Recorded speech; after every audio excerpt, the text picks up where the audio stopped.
I'd like to use this opportunity to introduce you first. Roo Sensei, you have so many names, I'd never know how to officially introduce you. My students call me Roo Sensei. Okay. Yeah, I know Roo Sensei. I know you have some official, but I don't know this person, so I prefer to stay with the Roo. Roo Sensei was a very special person for me, and this interview is connected to my way to promote the book, which is the book about, partially that was my plan, about our life actually, and the Kingdom of Dust, which was published in Polish, and then with the help, incredible help of you and many other people, was translated in English, and now we're trying to make and distribute and maybe sell English version of it. So that's just pretext to talk. But the book is about the relation with the student and teacher, and that's, if I have to say, like very quick. But my plan was to create something much more general and touch something which is very sensitive for people like us, and I hope we will talk about that. So so let me use this chance to thank you very much for your help. Hi. And it's my pleasure, honestly. It's a great honor for me, because you have to know that not only you helped to edit this book, but you're a perfect, like, you know, you fell from sky for me, because you from heaven, because you are part of the story. The book is, I was talking to Guillaume a few days ago, and he said, actually, you are the only person who is named with the full name in the book. I didn't notice this, but yeah, so you're part of this book, and that's why your help is so important, because yeah, we had so many conversations. I hope we'll have a chance to talk about that. So thank you. It's my pleasure. You know, when I it's funny, when you first asked me to do this, I just thought it was like part of your dojo blog or something. I was just, oh, you know, I'll fix up the English a little bit, make sure it's not embarrassing. And then, you know, that when I started reading it, I realized that this is much different than I thought. This is a much bigger story. You know, it's a really good book, Piotr. It's just, I mean, just plain good book. It has nothing to do with Aikido. It's like we were, King and I were out. He's reading it now, and he has a friend he runs into periodically, and she always asks him, you know, oh, what are you reading lately? And he says, oh, I'm reading this really interesting book by this Polish guy about his, you know, teaching martial arts. She's like, oh, I want to read that, you know, and immediately she's hooked, you know, and so that's what as soon as I really started getting into this book that you wrote, and I realized, like, okay, I have to take this seriously. And you remember we went through a few chapters, and then I said, you know, I need to go back and redo it, because I had from an editorial standpoint, one of my big, you know, I edit a lot of translations. That's my job. I edit translations of Japanese, and I do a lot of nonfiction, like sociopolitics, history, books on martial arts, like dry books. So the author can't have much of a voice. But a couple of years ago, I did some very interesting books for the Japan Library. They were one was on this guy, Kakiemon 14, who is a master potter in the Kakiemon style. He's the inheritor of the Kakiemon tradition, which is a porcelain tradition. And then I had another one, this guy who's like the greatest lacquerer ever to exist in Japan. I mean, I think he's passed away now, but these were translations of their biographies, autobiographies. And in these books, I had a chance to kind of, they were told, both of them were in interview style. And so I had a chance to kind of preserve the voice of the speaker. And I felt, you know, I fought with the lead editor, because this English isn't correct. You don't usually use these words. And I said, no, this is the flavor of, you know, this is the way this guy is speaking, and we need to maintain that flavor. It's very characteristic, you know, he's chuckling, he's laughing, he's smoking his pipe, all of this is, you know, and so with your book, I felt very strongly it needed to be the same. You know, I can hear you talking as you tell it, and your kind of dry sense of humor, you know, putting your hands in your hakama to see if you shit yourself, you know. I just laughed over that for days. It Every, wasn't I funny could, at all, actually. it was such a good story. So anyway, I think maybe some readers may not understand that. They say, why is the English not perfect? It doesn't, but I didn't want it to be perfect. Another comparison, Didier, right? Yeah. He's French, and so but he speaks very fluent English, and he's always, but sometimes he'll come up with these kind of phrases that you use in French that we don't have any context for in English. Sayings. Yeah. Every language has this, and he has a particular favorite one about when someone comes in to do Iaido and they have no idea what they're doing. He says, "It looked like a chicken who just found a knife," and you're like, "What?"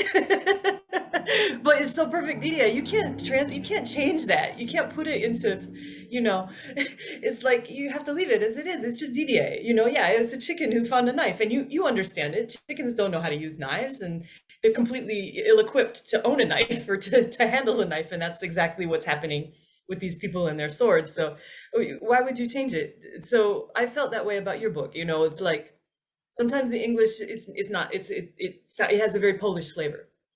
And it was very So important. I didn't translate it. So, I but know, but the girls who but did, they like a half Polish, half English. yeah, So it's probably but we had about it translation. sounds That like was a you. really complicated process because of also the generation change, difference. Because the girls who were translating in the 20s, and the book is about being child or teenager in 70s, 80s, and that I was trying with my sense of humor. I was trying to smuggle so many hidden meanings as possible, and there are so many levels of jokes, better or worse, doesn't matter. But the books was primarily written in Polish, so that's why I was actually, when I was studying about I was thinking about translation. The first idea was Russian. Yeah, because it's closer. You can get the humor. I Right? think the mentality, post-communist sense of humor, also going out of the boundary. It's like we grew up. My generation grew up with this feeling that we will accomplish nothing. Yeah, we will be pretty safe, but it's like a chicken on a farm. There's nothing special. If you this is something very important for whole this generation. It's like you feel safe, but there will be nothing of you special. You don't matter. Yeah. No, you don't matter. No, you just like don't dream so much because it's funny. Yeah. And to break this illusion, it's really incredible feeling. And I know, like, from all over the world, people like all those Bulgarians who go to Ichikukai, all the Russians who travel, Kazakh people, we have the same taste of soul. Yeah. It's called, it's not popular now. It's called Russian soul, Soviet soul, something like that. Yeah. We have it too, not so strong like they have, but we have it. And that was the main feeling of the book. It's like, but I think this feeling of breaking the boundary and, the following the passion, no matter what, it's just general for all our generation, Yeah. And my question to you about the book still is, I know it's subjective. I went there just to explain, this is about being usideshi, so like a personal student of very famous teacher. And I went there from East Poland, with all this complexes and however you call it, to California to meet you guys. And what I wrote later is just what I remember. And when you read it, was it like that, or I just made it up? Which I fully agree, it's possible, because I was inside of my head. I was playing my own story, and everybody sees the same thing different way. So that's really interesting for me, because from different perspective, you think you saw this or you were like that, but other people think completely different things. Yeah, and I know that. I have to be honest, I laugh about this sometimes. I don't remember my time in San Diego well at all. Maybe I've buried it. I think you killed it with the other experiences. This is how I live, I mean, I think I'm not a very normal person.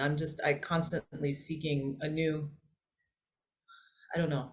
anyway. You know, people I, tell me about things I did in San Diego, and I'm like, oh, really? That okay? I don't know. There's some story about me, you know, someone breaking their car down, their car broke down, and they go in the parking lot, and I fixed it. I don't remember this at all. I don't remember any. All I remember is, you know, flashes like Hugo, and honestly, a lot of what I remember is because I read your book, and so maybe my memories aren't honest either. I don't know. I maybe remember you. I just destroyed, you know, how you say that? Change the memory of whole generation because of this book. Maybe. Maybe it's maybe yeah. It could be, you know, I mean, I don't know. I don't hold on to memories very strongly. I just don't So believe in the it. general message was there is still there are still places, I hope there are, where this very traditional student-teacher relationship exists. It's not only in the movies, and of course in reality it looks completely different, which is you have to pay for that, and teacher is not perfect, and it's going to cost you money, time, relations, and you know, injuries or whatever. But it still exists, and it's beautiful, and it makes you feel like the life is worth living. And that was the main message I wanted to do. It's like it looks like a crazy thing to do, but this is the most happy time of my life. You know, I still, you know, and I still see that I can do help people to have the same experience, and I know for sure I can, because I did it many times later. So that was the message. And okay, it's just slowly changing subject but we're still gonna stay there, I hope. So my question to you is, because you've been there. When I went there, I was seeing everybody through my own expectations. Like, I started Aikido in very big Aikikai organization when there was no one teacher. There was no Japanese resident in Poland because we were too poor.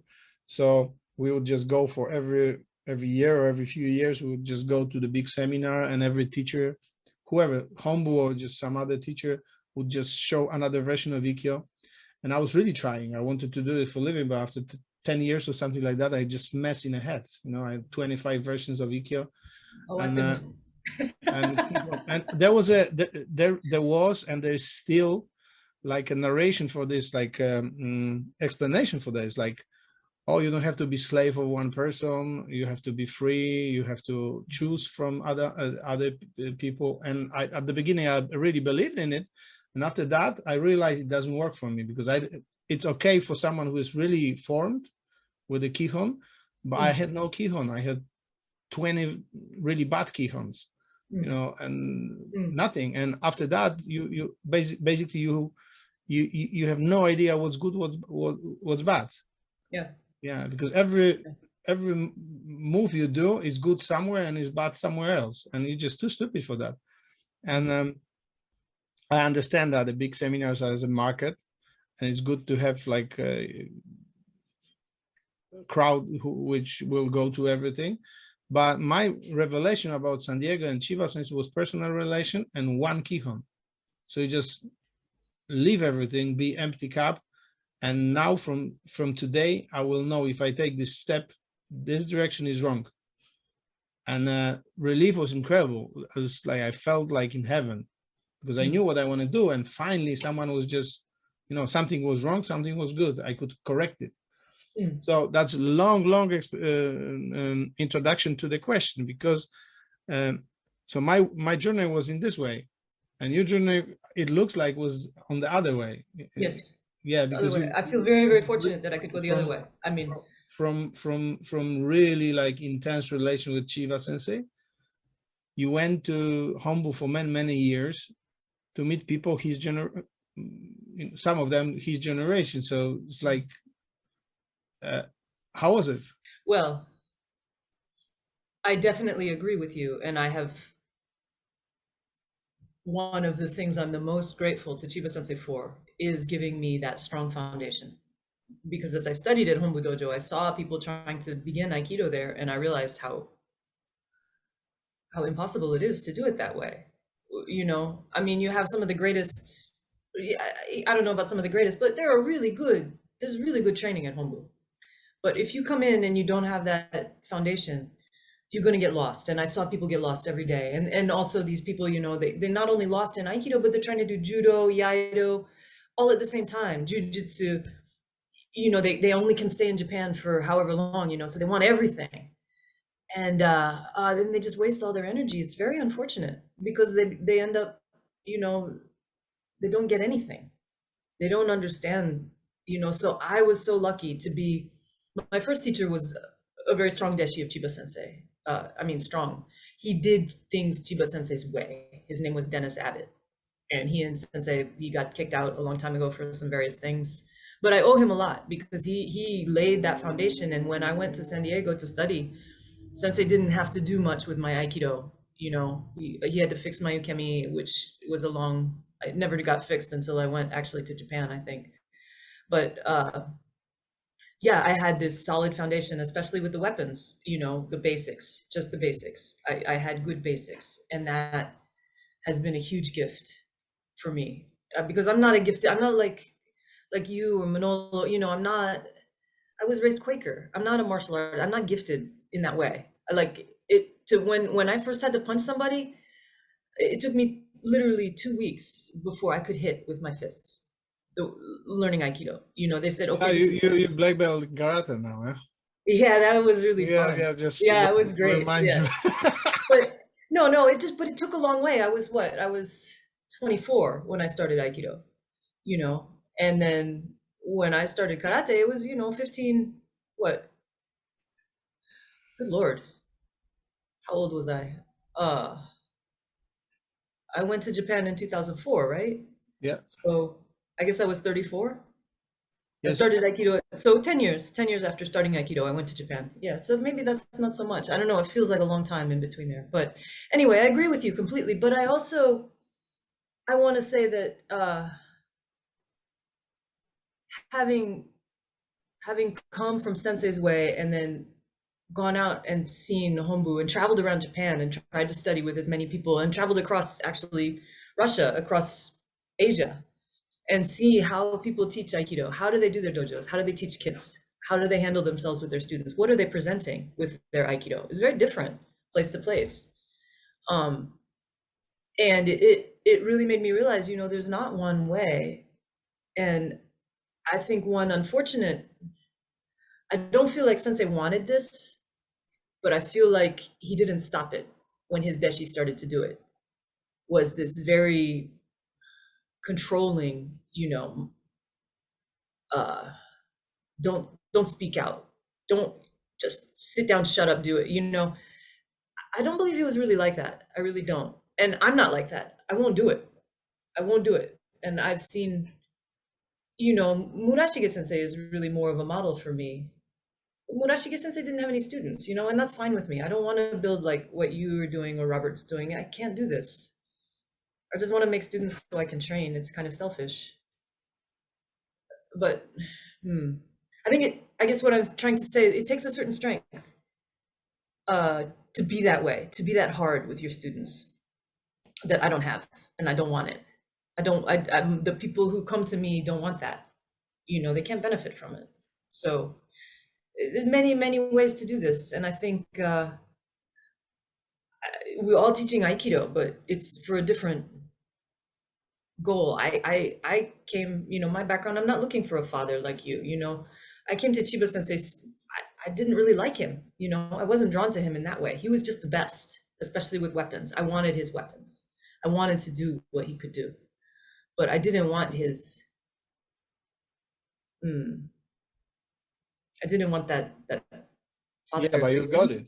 You got it. When I went there, you guys were like a family. That was, I was really like jealous in a good way. In a good way. It's like I saw it's possible. And also just to say something about what you said before about, you know, it's like I'm not gifted. You know, this is exactly what I was thinking when I went there. I look at you guys as I'm not gifted as they are. You know, it's like, and it's not even this, we're just repeating these things as long as you have to, and you will get it.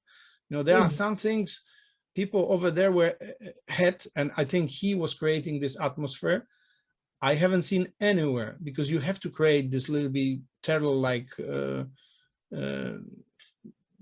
atmosphere full of fear and I don't know what, attention. Uncertainty. Because I remember the class of Yaido, he was doing like bunny hops, and I remember you doing bunny hop and just cutting your own heel.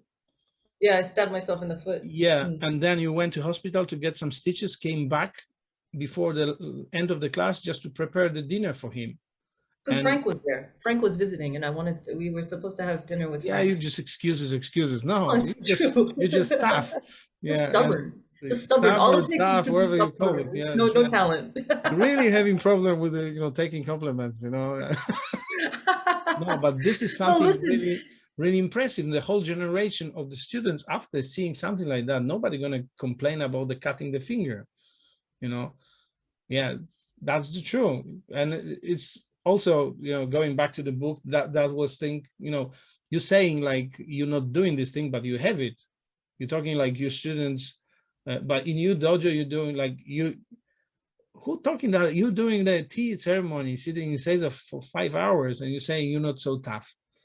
I would just die if I do something like that. I'm just stubborn. No, but I don't have talent, I don't know. Talent doesn't matter, I think. No, yeah, I don't think so. I think the talent in our business is like a big obstacle. Yeah. Because so many generational talented people, they get it too easy, and they don't appreciate the respect but if you're talented and it's easy for you, then you can't understand when people have a hard time with it. Yeah. And this is what I connect with most. My dojo, some of the people who come, I try to take everybody, even if they have a physical disability or a mental disability, I think Aikido is really truly for everyone. So I don't know, I'm not fancy. Maybe there are two things. Like the first thing is like what you can take as a student when you're learning, and the second thing is what you actually want to do as a teacher. Yeah. I had this conversation with one of the most, I don't want to name the person, most important people in this previous legendary Usideshi generation. And he has a dojo. I think we had this conversation. He had a dojo, and he has number of very devoted students, but at this time he had like 3 classes a week, and he was famous Usideshi. And we had this conversation, and I said to him, listen, they all look at you like a big role model, they want to be like you. And he said, yeah, I know. And I said, yeah, but it's a frog. I mean, it's like, to be like you had to go through this fucking hell, this years of tortures, on every level, change your mentality, change your physical body, everything changed. And they think they will get it the same 3 times a week. No, they won't. They have to know it. And he just said, he was like really honest, and he just said, I don't want to live like that. I don't want to torture people like that. Yeah. I'm a nice guy. But the truth is it possible to be like them, like us? I don't know if I can say like that. If you train 2-3 times a week, no, you water down the next generation. You're right. It's a big question, yeah. It is a big question, But you're there, and Yeah, I know. I'm just saying, yeah. Flower Sensei's there. Yeah. There are people who are doing this. I don't know. Maybe I'm failing my responsibility. But it's easy to say. For me, it's easy to say like that, because when I was younger, I had a tendency to blame people, like, oh, why I'm the only one who is doing this? I'm just doing Roo Sensei. I'm not even so much gifted, So there are so many, I don't want to name these people, but so many incredible guys who did this longer than me, and they have Aikido body, whatever it means, they just walking masters, and they should do it. But these people are burned down, I think, already. But the difference between them and me was, I went there for shorter. I was far away. I had place to escape. I could escape. I could idolize it, and they had to be there for years. And, as another question to you about your trip to Japan, do you consider this as escaping and getting free from this relation? Yeah.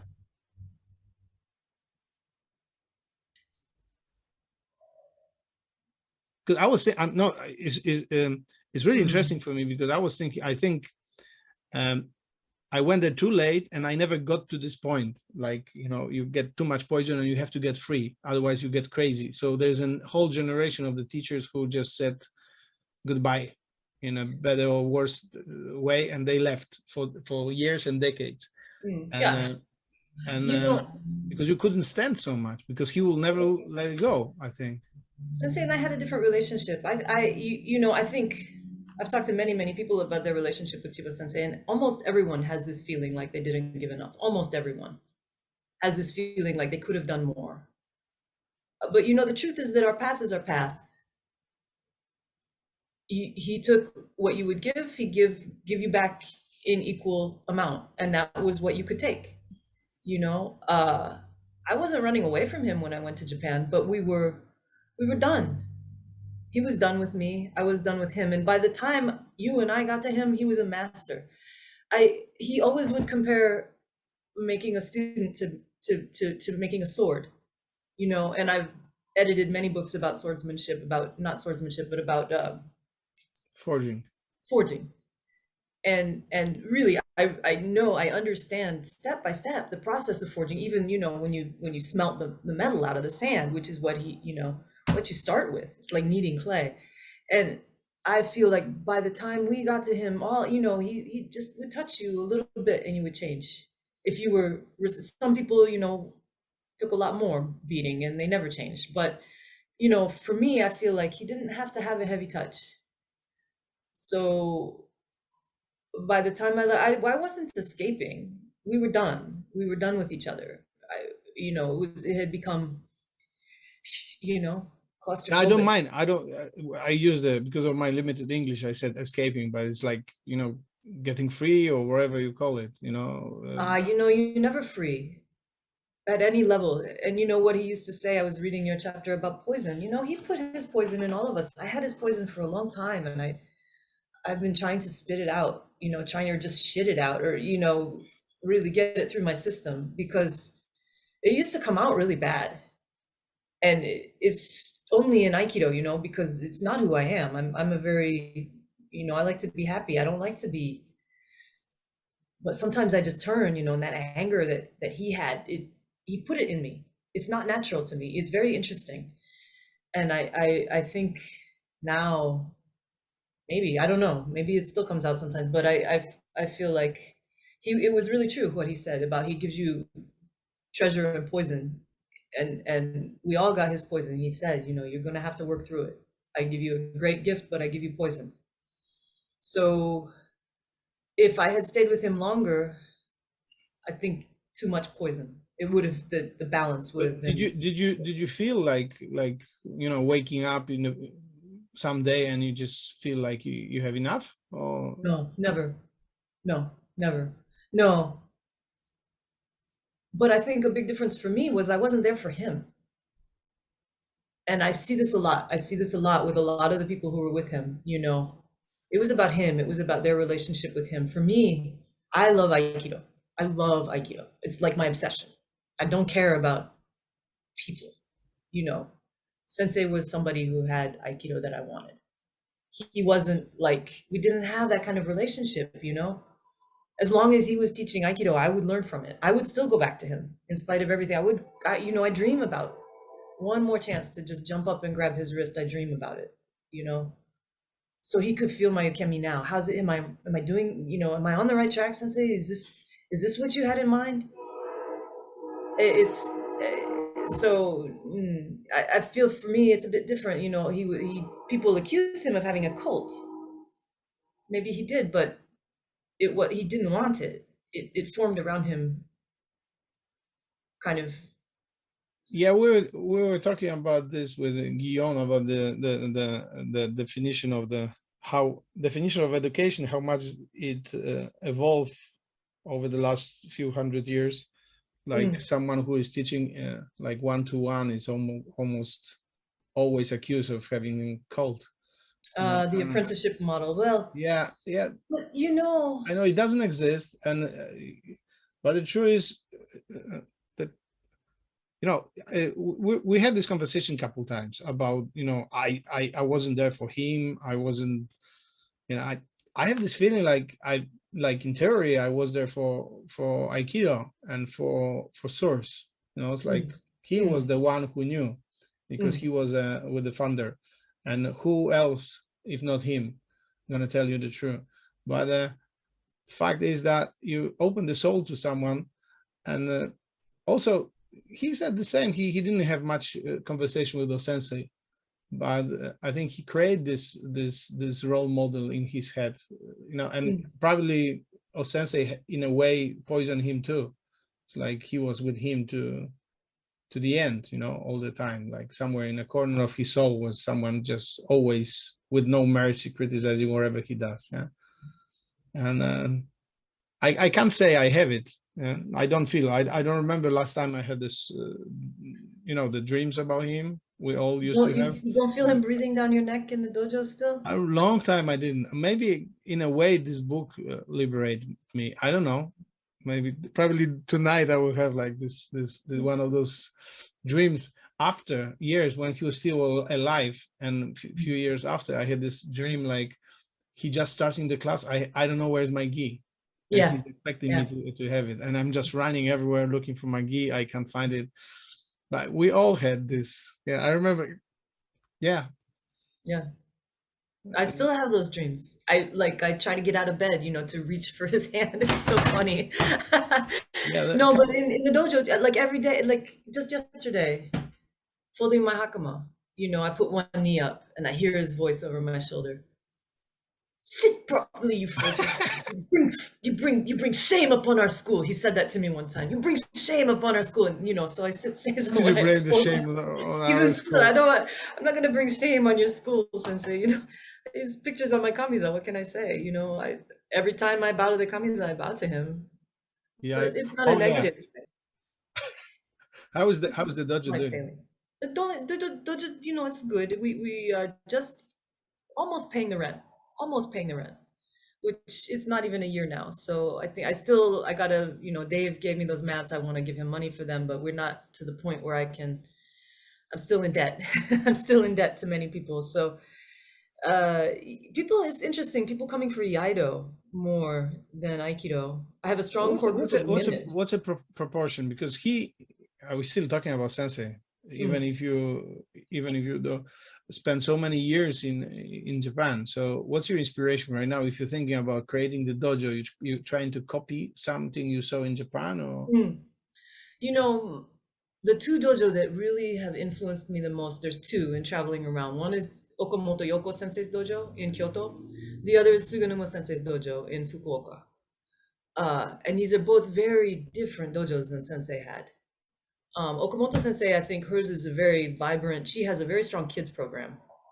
And I believe this brings a lot of ki into a dojo. I really want to make a kids program. I don't have kids. They're coming, it's coming. They want it. So I will make it.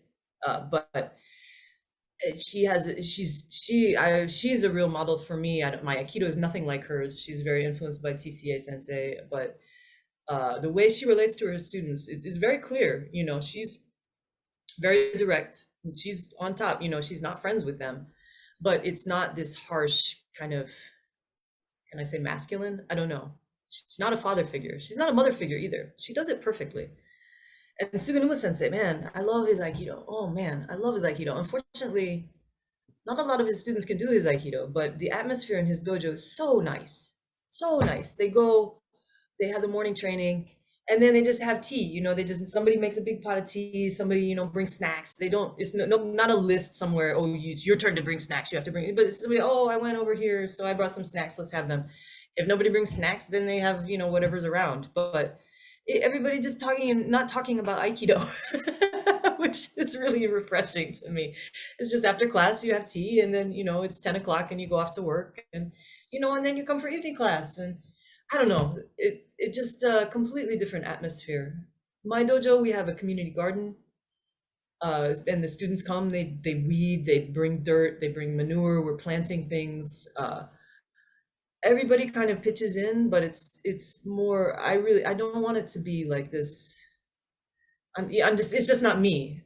I suppose if I were more like Sensei or more like Saboka Sensei, you know, then I could be like that. But I'm not. I'm just like, hey, I want to do this thing. Let's do this thing. It'll be good for us. You know, Don't part you of think? Aikido is I mean, putting. I'm gonna ask a question, but I'm pretty sure. Uh, uh, I'm pretty sure it is like that. That even if you, because you have these few models, you know, the first you came with from this really heavy atmosphere of San Diego, with especially as a, because you were like officially head Kenshusei there, yeah, Mm. yeah. So No, no, no, no, no. I no, was for never me you were, Kenshusei. you know, I I had this was Tokukaisei.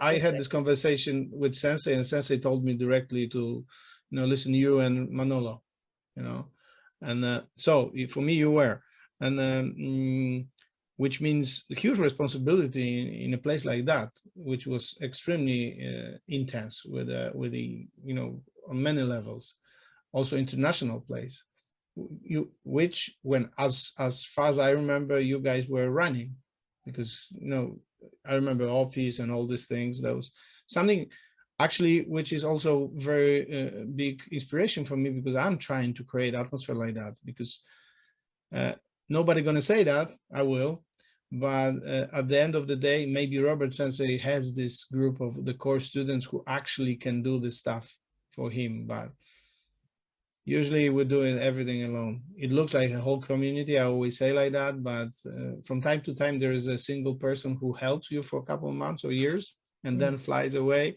and you have to get depressed again and start to do it everything alone. We're trying to create but what I was, that's amazing and very unique, what I saw in San Diego was a group of people who were actually running the dojo. The teacher, main teacher, didn't have to do it, deal with the money, deal with the promotion, organizing the seminars and everything. There was a whole group of people who were running this, and huge inspiration. So you came from this. After that, you saw all this. I don't know how to say that because I never been there for a long time. Easier, more easy places. I don't know how to say that. I don't want to insult them because this is different atmosphere. Training is hard. And now you're doing Training is something. hard. Yeah, I know. I've been in most of these places. So, Yeah. so what I'm trying to say is like, you're coming back and you're saying like, I'm trying to create something what I saw in Japan, but in true is you are the hardcore. You because you bring this atmosphere wherever you say, and you do it, that create your body, that create your aikido, your form and everything. At the end of the day, you can choose the external form as easier, but no, you have it. You know, it's like what are you gonna do when they start to cross the legs instead of sitting in seiza? Yeah. Yeah, that's, you don't even, you cannot even imagine this, huh? No, it's come You up, you know, release internal Chiba Sensei. yeah, you know, no, this is, I'm learning the hard way, you know, this is my third dojo, actually. The first dojo I made up in Traverse City when I first got back from Japan. I was in the boxing gym. I was boxing. And then some people came and they wanted to do Aikido Iaido. So I said, okay, well, you know, so I asked my boxing coach, you know, can I use the gym when you're not around? He said, sure, you know, just keep it clean. So we were training in this boxing gym and I was like, you know, I didn't know how to, they didn't call me sensei, they just called me Roo, you know, everything very casual. And I ran into trouble. I learned the hard way, you know, you have to have a hierarchy is really necessary. You know, eventually someone comes in and they think you don't know what you're doing, and so they'll try to take control. Again, everyone has their path, you know, so you can't be disappointed. You can't be disappointed. You can't judge someone for not becoming a teacher. It's their path. You know, Aikido serves a purpose in their life, and it's not for you to say what it is. You just offer it. I feel you offer it. Sometimes people come and they want to become a teacher. You know, they come to me, they, oh yeah, I want to, but just as 10% of the people who come in your dojo stay, 10% of that 10% who want to be teachers are actually going to be teachers. It's a very, very small number, right? Yeah. It's just not, you can't, I think you can't have this illusion that you're, for me, and you know, I have to say that I've been teaching a long time, but I haven't had, this is the first time, second time, but really this is my dojo. This is, I built it from the beginning. I really made to consciously make a dojo, not just a training in a boxing gym or, you know, somewhere, and not like I was in Grand Rapids. Bless Dave Mata Sensei for letting me teach there, but that was his dojo, you know. It was, we had a wonderful relationship. We still do, but you know, now it's my dojo, and I, you know, it's everything's on me, good and bad. So this is, I'm very kind of green at this. So I think you guys, you know, Flower Sensei, Savoka Sensei, you looking at me kind of like, yeah, you have this illusion, you know, maybe I do. It's just part of the progress. There's a progression to being a teacher, just like there's a progression to being a student, and you have to work through, you know, your illusions. I think it's all connected to the type of personality you have, and yeah, and you produce different reaction for the things which happen. But there are some general things happening every few years for the dojo.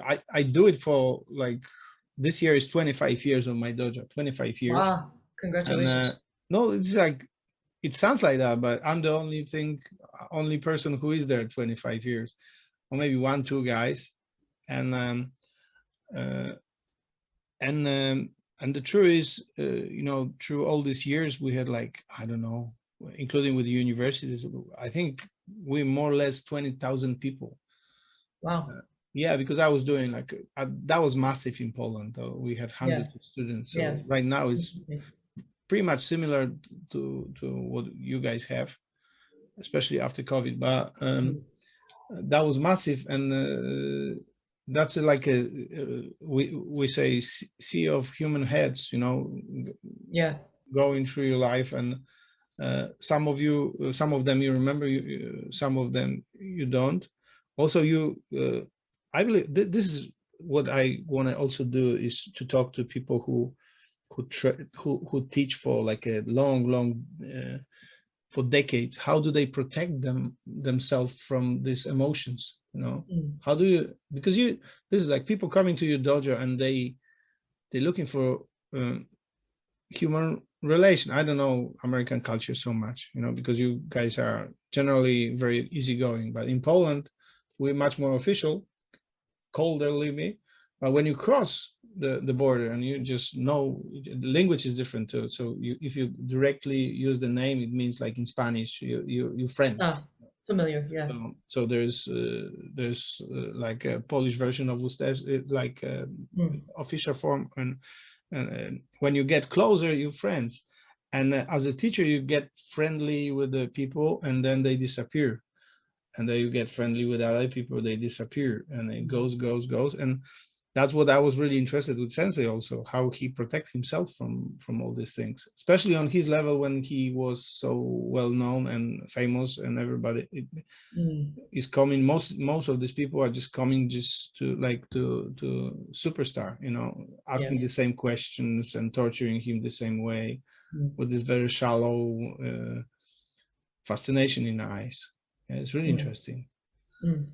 So from my point of view, I can learn a lot from the people who do this longer than we do. Yeah, as you said, everybody's different. Everybody has a different approach. Well, if you look at the Japanese teachers that I've seen, Suganuma Sensei again is a good example. I mean, I don't know him well. I visited his dojo twice, you know, but he's been there longer than anyone else. I mean, it's a very long established dojo, and I think everybody has a different survival mechanism, right? And his survival mechanism is that kind of distance. You know, he doesn't get intensely involved in his students' lives. And that's a plus and a minus, right? I wanted to talk to you about that, about this big difference between these two approaches. First one, what we experience with Sensei, and the second, what you could experience everywhere else. Actually, have you ever met something at least similar to this energy in San Diego? My tea teacher. Okay. Is very, you know, Yamada Sensei is his name. But he's different than Chiba Sensei. He's the same principle, you know, the same kind of principled man, but he handles it very differently. His expectations are very high, but you know, he can't get physical, right? We're doing tea ceremony, but he he just handled things differently. He didn't have a temper like Shiba Sensei, you know. So as you know, he was a member of Ichikukai for a long time. He still sits zazen every day. I think he underwent monk training at Heirinji for a year at least. So we always used to do a ceremony every year at Heirinji, and he would teach. He still teaches the monks, I believe, at Heirinji also. So he has a strong connection.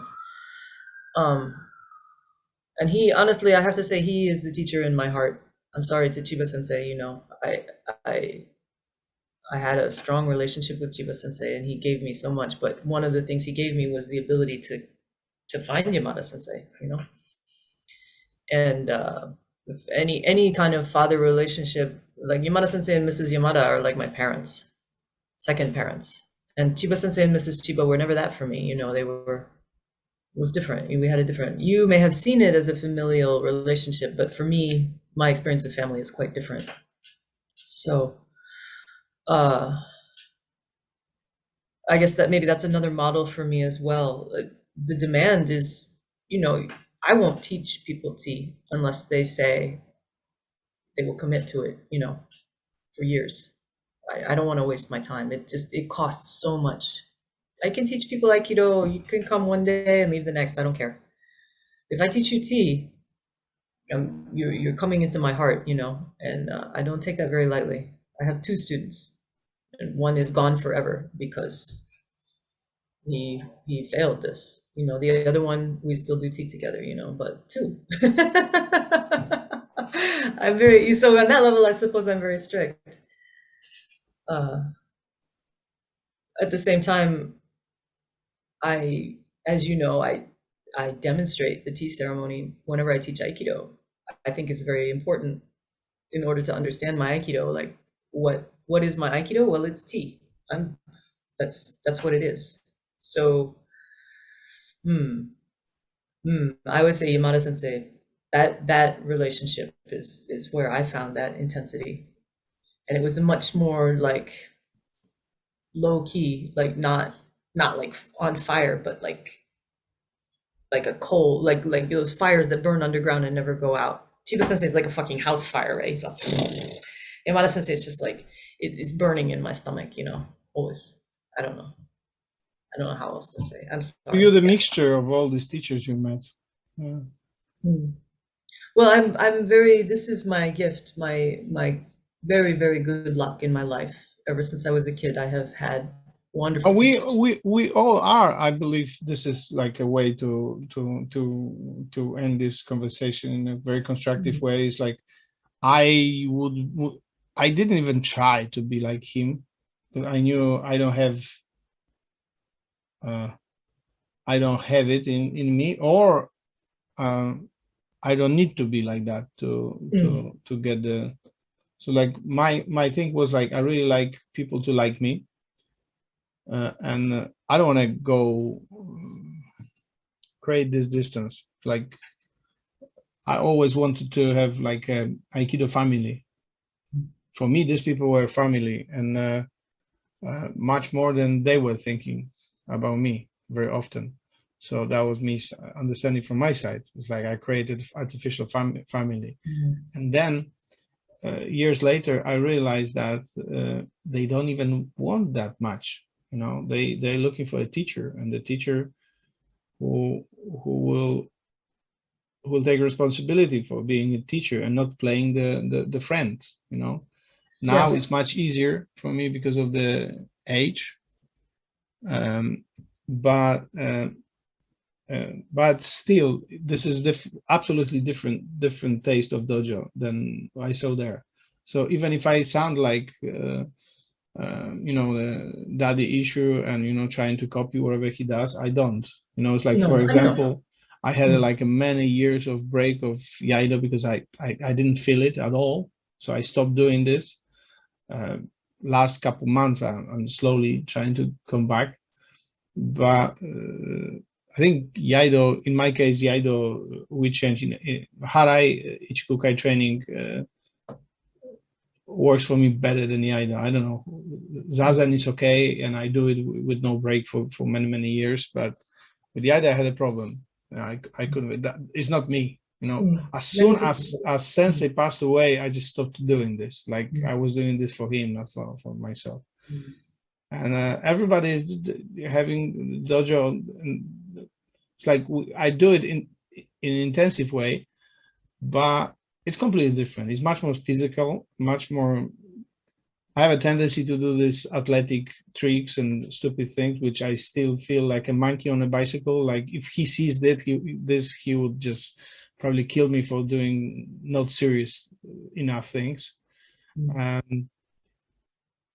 that's me. So I think we all will.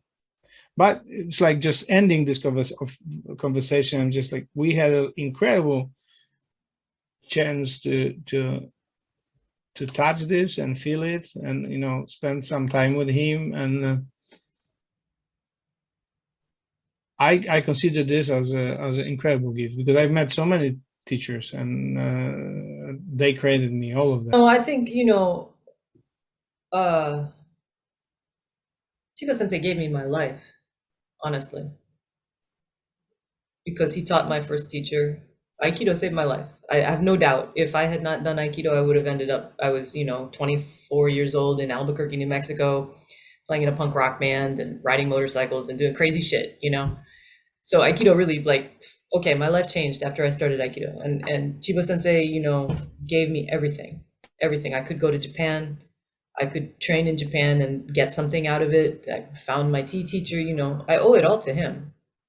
And that's why, as you know, whenever I'm there and you're there, we go to his grave and we say thank you. You know, and I'll do that as long as I can, because that's the least we can do. You know. Yeah, this is like what I was preparing to this interview. I was thinking like, how many countries have met her in? What were you doing? Like,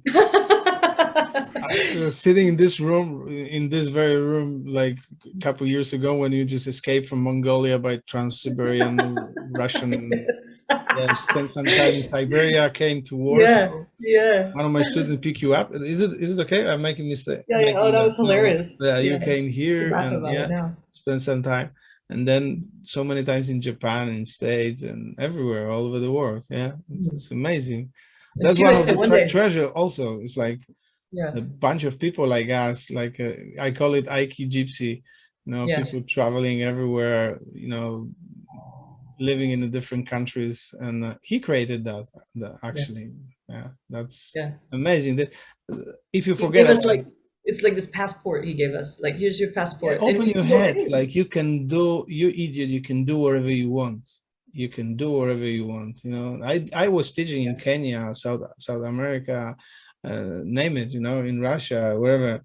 You know, you know, you can pack yourself, you can go wherever you want. You know, I'm living back in my city, not so far away from my parents, but this is my choice. I know the world is open. I can do whatever you want. I speak few languages. You know, it's like Japanese translator. Yeah, we have few lives. Actually, he gave us many lives. Yes. Yeah. Yes. It's true. So it's true. Yeah. Okay, Roo, thank you very much. I hope you didn't feel like you wasted your time. Not at all. No, it's lovely to talk to you, Piotr. And you know, thank you for writing. We're cursing too much, but this is we love everybody so much, and we care. Yes. It's always good to catch up. Please give my love to your family. Thank you very much. And I'm coming back to this subject of book at the end. And so the book is still online and free. I was thinking about, like, you know, taking it off at the moment when we were trying to sell the paper copy, but I'm not going to do it, because the whole concept is, this is general message. This is our how do you say that? This is what we're doing. This is what we believe in. Like a manifesto. This is manifesto. This is, I still believe it. It's a little bit, in some parts, it's a little bit naive. Now I'm thinking, but you know, I think that many people would prefer to have a paper copy. I know I would. I read it online. Yeah, I'm still working on it. It's really, as you know, it's really much more complicated. We were just naive to think it's going to be just like pack and send it. No, I'm still helping you. I'm still helping you. I'm still working on that. So don't give up hope. I don't know. I can't give up. If I turn the camera, there's 500 of them. I'm not giving up. What am I going to do with this? You sell those in Europe in no time, no problem. Okay. You need another 500 in the US. That's We small will. potatoes. We'll take Yeah. care of it. Yeah. Thank you very much for your Anyway, time. thank you so much. Take Thank you care. for I talking love to you. me. Congratulations. I love you too. Bye.